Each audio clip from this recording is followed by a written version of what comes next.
कि चरित्र पतन के दो कारण हो सकते हैं।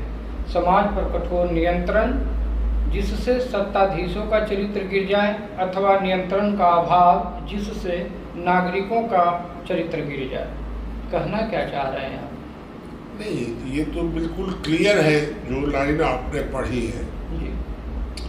कि अगर हमारा एक तरह से लोकतंत्र में संविधान ही ऊपर होता है, तो अगर संविधान इतना कमजोर होगा कि वो सत्ताधीशों पर नियंत्रण ही नहीं कर पाएगा तो वो तानाशाह हो जाएंगे, जैसा वर्तमान में आप देख रहे हैं।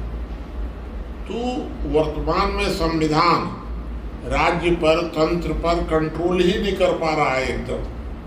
तो जो राजनीति में है वो 100% भ्रष्ट हो गए हैं, इक्का दुक्का अपवाद स्वरूप को छोड़ करके।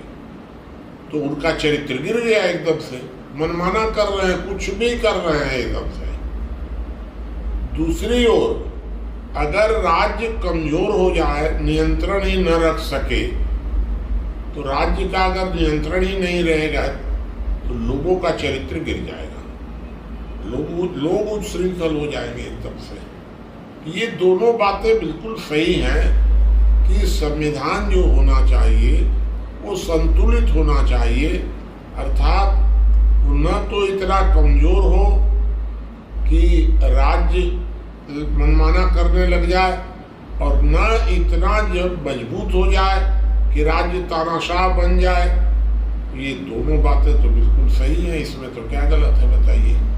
एक बड़ी ही विचित्र और नई बात है, आज तक न कहीं देखने में आया, न सुनने में आया, न पढ़ने में आया, न कोई मतलब सामूहिक रूप से किसी व्यक्ति ने भी इसका जिक्र किया हो कि संविधान संशोधन में तंत्र की कोई भी भूमिका असंवैधानिक है। हो रहा है ठीक उल्टा। सब वो तो कहते हैं कि तंत्र में जो भी तंत्र की भूमिका, संविधान संशोधन में तंत्र की ही भूमिका होती है और तो किसी की होती नहीं है। तो मेन तो ये प्रश्न सीधा सीधा, मैं कोई बात अलग से नहीं कह रहा हूँ, मैं तो सीधा ये पूछ रहा हूँ कि तंत्र जो है वो संविधान के मुताबिक काम करता है कि संविधान तंत्र के मुताबिक काम करता है? संविधान के मुताबिक तंत्र काम करता है। संविधान के मुताबिक तंत्र काम करता है जी। सब एकदम साधारण बात है जी। तब आप ये बताइए कि फिर संविधान में तंत्रीय संशोधन कैसे कर सकता है?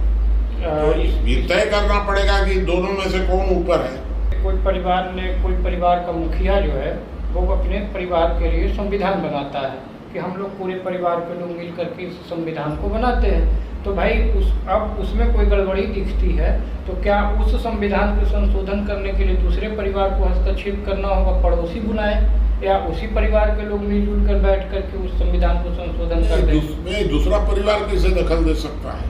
तो जो संविधान जो बनाया गया है परिवार ने बनाया है जी। और एक मुखिया है जी। तो मुखिया संविधान को फॉलो करता है। मुखिया कौन हुआ? वही तंत्र हुआ, वो मुखिया। जी। तो जब तंत्र संविधान को फॉलो करता है तो मुखिया संविधान बदल देगा? सिर्फ वो नहीं, सहमति से तो बदल सकता है ना? नहीं। तो ये 14 लोग, अगर 15 लोगों का परिवार है और 15 लोगों ने मिलकर के एक संविधान बना दिया और मुखिया को जिम्मा लगा दिया कि आप इस संविधान के मुताबिक काम कर सकते हैं, क्या मुखिया बिना 14 लोगों से पूछे संविधान में संशोधन कर देगा? नहीं कर सकता है। तो यही तो मैं कह रहा हूँ। लेकिन हर बात को पूछने के लिए बार बार तो जाया नहीं जा सकता है परिवार के बीच।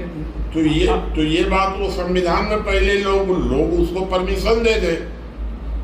जब लोग परमिशन दे देगा उसको कि तुम इस बात के लिए पूछने मत आओ, तुम अपना स्वतंत्रता से करो, उसको जितना अधिकार संविधान देगा उतना ही ना करेगा, उससे ऊपर कैसे कर लेगा? भाई संविधान में लिखा हुआ है, उसके सारे अधिकार लिखे गए हैं, उसकी सीमाएं लिखी गई हैं, उन सीमाओं को वह नहीं बदल सकता। साफ बात है एकदम। कहां से ये बात आ गई? पूरे लोग कहते हैं पूरी दुनिया, अगर दुनिया कुछ भी कहे उससे क्या मतलब है? दुनिया अगर गलत कहेगी तो मैं तो गलत नहीं कहूँगा। भाई मैं तो समाज विज्ञानी हूँ, तो मैं इस बात को खोज रहा था, बहुत लंबे समय से खोज रहा था कि ये बात आई कहाँ से। तो ये तो विदेशों से नकल हुआ है, भारत में की तो बात नहीं है।